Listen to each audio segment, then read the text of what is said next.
This has happened to us twice now, here against Vanderbilt and at home against Missouri. Teams are packing it in around Gavitt and giving our guys open shots. And it boils down to like the fact that Vanderbilt and Missouri teams make open shots, and we fail to knock down open shots. And then the compounding problem is they just did an unbelievable job on the offensive glass. You expect it to be a huge disparity when you shoot 17% from the field as far as like defensive rebounding, but the 20 offensive rebounds are totally unacceptable. So I really thought that we would come out here and play well after our performance against Alabama. I thought we really played well against Alabama in all facets of the game except the turnovers. So to come out here and play this way against Vanderbilt is disappointing. But our guys get wrapped up in their own shots, and when our shots are not going down, then we just don't do a very good job with the rest of the game. And you got to give Coach Stallings credit, you know, with the way they did defensively as far as like their defensive game plan. I thought our guys did a really good job of taking away some opportunities from them initially, and then they went to that high ball screen, and when they went to the high ball screen, we simply didn't guard it at all.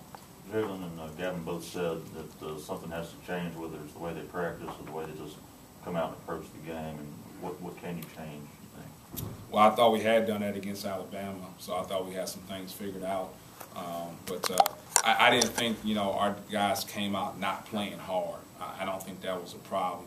I just thought that we couldn't have any success on the offensive end. And when you're not having any success on the offensive end, it starts to just, you know, run downhill from there as far as like our defensive effort. But we just did a poor job with the high ball screen. And the high ball screen has led to all our problems, them getting open shots and them getting offensive rebounds. And so I didn't think they had a chance really to run their offense. And they just had so much success off the high ball screen because of our pressure in the passing lanes. Is that maybe the most frustrating thing, Rick, where it seems like when you guys take a step forward like you did at Alabama, you just take two major giant steps back? Is that the epitome of a young team, or is that just frustrating you the most right now? Yeah, I don't know if we're taking steps back. I just think one, first and foremost, is like, you know, Kevin Stallings is a really good coach. You know, he's a dean of coaches here in the SEC, and he's done it, you know, with lesser talent sometimes. And so, like, he just had a really good game plan as far as, like, packing it in. I'm sure he watched the Missouri game and saw that we couldn't, you know, make shots. He won that pack-in defense, and we couldn't get the ball inside the gap, and it really taken away driving lanes away from Trevonte Bloodman and Craig Sword. So I don't know if necessarily if, like, we're taking steps back and steps forward. You know, that's what happens when you're an inexperienced team. I thought I saw something in their game notes where they're talking about how inexperienced a team they are in the nation, and we're below them, you know. So it's just something we got to try to grow from. What did you say to the team after the game?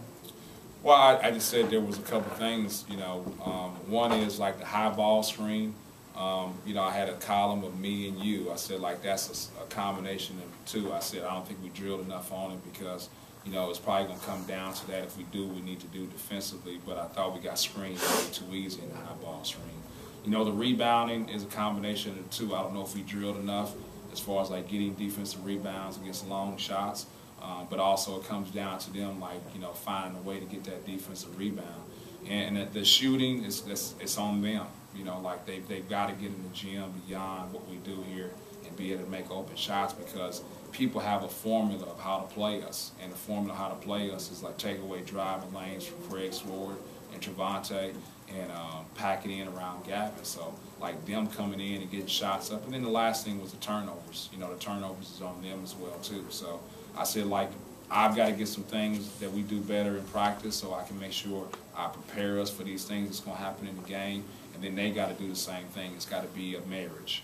How do you think the players are handling just all this losing and the way you guys have been losing, where it's not just, you know, you're losing by 2 or 3 points, you guys are getting blown out at home. That doesn't happen a lot. Well, they also then had 6 scholarship players and 2 walk-ons.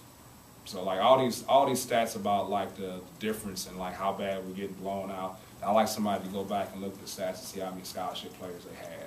So the players did mention they feel fatigued.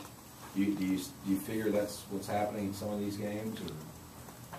Yeah, I would think so. I mean, guys are getting fatigued. First of all, like, most of these guys are the first time playing college basketball, so you're talking about high school kids who have not played this far in the season.